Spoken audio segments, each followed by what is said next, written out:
गरीब भाई की अमीर बहन। किशोर और पिद्दी दो भाई बहन थे। पिद्दी बहुत खर्चीले स्वभाव की थी। वो जितना कमाती अपने ऐशो आराम में पैसे उड़ा दिया करती। लेकिन किशोर समझदार था, घर को साथ लेकर चलना जानता था। अपनी बहन के जितना कमाता तो नहीं था, लेकिन फिर भी वो किसी तरह घर का खर्च चला लेता था। एक दिन पिद्दी किशोर से कहती है, किशोर, तुम थोड़ा ज्यादा क्यों नहीं कमाते? मेरे दोस्त रोज मेरा मजाक उड़ाते हैं। अरे बहन, मैं कोशिश तो कर रहा हूँ। अच्छा सुनो, अगले महीने रक्षाबंधन है, मुझे सोने का हार चाहिए, इससे कम कुछ भी ना लूंगी। अरे दिला दूंगा बहन। किशोर को पूरी रात नींद नहीं आती। उसके दिमाग में बस ये चल रहा था कि उसकी माली हालत इतनी बिगड़ चुकी है, अब वो सोने का हार कहाँ से लाएगा। अगले दिन किशोर सुबह सुबह घर से ये बोलकर निकल गया कि पिद्दी, मैं गांव से बाहर जा रहा हूँ, कुछ दिन घर नहीं आऊंगा। किशोर ने अपने काम के साथ साथ फेरी में कपड़े बेचने भी शुरू कर दिए, जिससे वो ज्यादा से ज्यादा पैसे कमा सके। रात में वो एक बिल्डिंग की चौकीदारी भी करने लगा। अपने काम से थोड़ा बहुत समय निकालकर बस कुछ घंटे की नींद ले पाता था।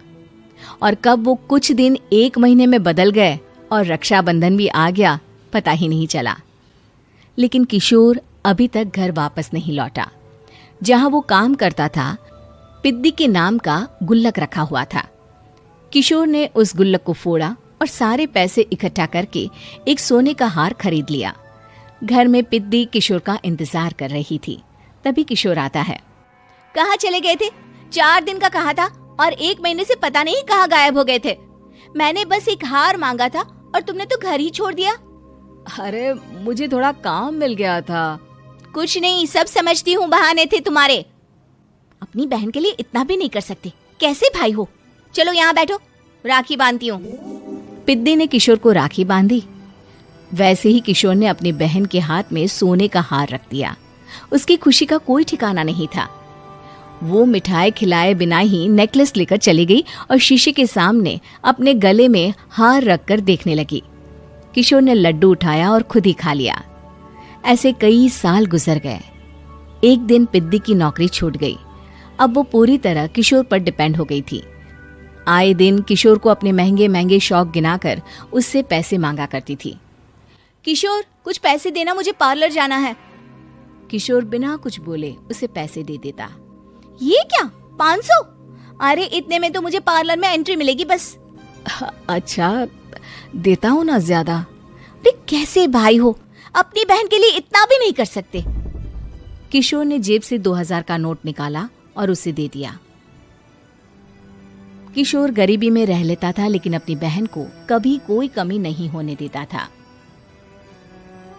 बेटा, पिद्दी तुम्हारी बहन है, उसे कभी किसी चीज की कमी मत होने देना और उसका ध्यान रखना, क्योंकि भाई का फर्ज होता है अपनी बहन का ध्यान रखना।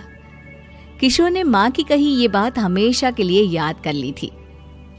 शायद माँ की इसी बात की वजह से किशोर पिद्दी की हर जिद पूरी करता चला आ रहा था। किशोर, आज मैं अपने दोस्तों के साथ पार्टी करने जा रही हूँ, मुझे कुछ पैसे दो ना। किशोर पिद्दी को समझाता है, लेकिन पिद्दी नाराज होकर चली गई और अपने कमरे में सुबक सुबक कर रोने लगी। किशोर अपनी जेब से कुछ पैसे निकालता है और पिद्दी को दे देता है। किशोर खुद कभी अच्छे कपड़े नहीं पहनता, लेकिन पिद्दी को राजकुमारी की तरह रखता। पिद्दी के जाने के बाद किशोर अपने काम पर निकल गया। एक तरफ पिद्दी अपने दोस्तों के साथ मस्ती कर रही थी, तो वहीं दूसरी तरफ किशोर पैसे कमाने के लिए कड़ी मेहनत कर रहा था। कुछ और दिन ऐसे ही बीत गए। एक दिन पिद्दी एक लड़के को लेकर घर आई और उसे किशोर से मिलवाया। किशोर, मुझे इस लड़के से शादी करनी है, लेकिन इनके मम्मी पापा बोल रहे हैं कि उनको दहेज में एक कार चाहिए, तभी वो मेरा और पंकज का रिश्ता कबूल करेंगे। लेकिन बहन, कार खरीदना कोई सब्जी खरीदने के बराबर तो नहीं है। अरे कैसे भाई हो तुम, अपनी बहन के लिए इतना नहीं कर सकते? देखो, मैं ज्यादा इंतजार नहीं कर सकती, तुम्हें 1 साल में मेरे लिए कार खरीदनी ही होगी। अच्छा पंकज, एक काम करो, कल तुम अपने माता पिता को घर बुला लो, मैं उनसे तुम्हारे और पिद्दी के रिश्ते की बात कर लेता हूँ। अगले दिन किशोर के छोटे से घर में पंकज और उसके माता पिता आते हैं। बेटा, तुम्हारी बहन ने हमारी शर्त तो बता ही दी होगी। जी बेटा, तुम तो इतने छोटे घर में रहते हो, दहेज कहाँ से लाओगे? मैं अपनी बहन की खुशी के लिए सब कुछ कर सकता हूँ। पंकज और पिद्दी का रिश्ता तय हो जाता है। किशोर अब अपनी क्षमता से 4 गुना ज्यादा काम करने लगता है। सुबह सबके घरों में न्यूज़पेपर फेंकता, दिन में मजदूरी करता और रात में चौकीदारी करता। खूब मेहनत करके किशोर ने अपनी बहन की शादी के लिए पैसे जुटा लिए। उसने अपनी बहन के लिए कार खरीद ली। जब वो पिद्दी के ससुराल वालों से मिलने गया तो उन्होंने किशोर से और पैसों की मांग की। इस बार किशोर हार चुका था। पिद्दी माफ करना, मैं तुम्हारी शादी उस लड़के से नहीं कर सकता। वो लालची लोग हैं, उन्हें सिर्फ पैसों से मतलब है। देखो किशोर, मैं पंकज से ही शादी करूंगी। क्योंकि पिद्दी ने तो किशोर की बात न मानने की जैसे कसम खा रखी थी। किशोर ने पंकज को घर बुलाया। पंकज, तुम अपने माता पिता को समझाते क्यों नहीं हो? भैया, वो हमारी शादी के लिए मान गए, मेरे लिए तो यही बहुत बड़ी बात है। हम एक काम कर सकते हैं, दहेज की रकम में से कुछ पैसे मैं आपको दे देता हूँ। अरे लेकिन समाज वाले क्या कहेंगे? अरे जब दुनिया को पता चलेगा तब ना। अच्छा, कुछ पैसे मैं अपने मालिक से कर्ज में ले लेता हूँ। कुछ पैसे पंकज देता है, कुछ वो कर्जा लेता है और अपनी उम्र भर की कमाई वो अपनी बहन की शादी में लगा देता है। आखिर में पंकज और पिद्दी की शादी हो जाती है। पिद्दी की विदाई के बाद किशोर बिल्कुल अकेला पड़ जाता है। अब उसका कमाने में भी मन नहीं लगता। उधारी वाले रोज घर में आकर बैठ जाते हैं। अरे किशोर, अब तो पिद्दी की शादी को 5 साल हो गए, अब तो हमारा पैसा लौटा दो। चाचा, पिद्दी के जाने के बाद किसी भी काम में मन नहीं लगता। अरे तो हमारा पैसा कैसे वापस मिलेगा? जी, कुछ करता हूँ मैं।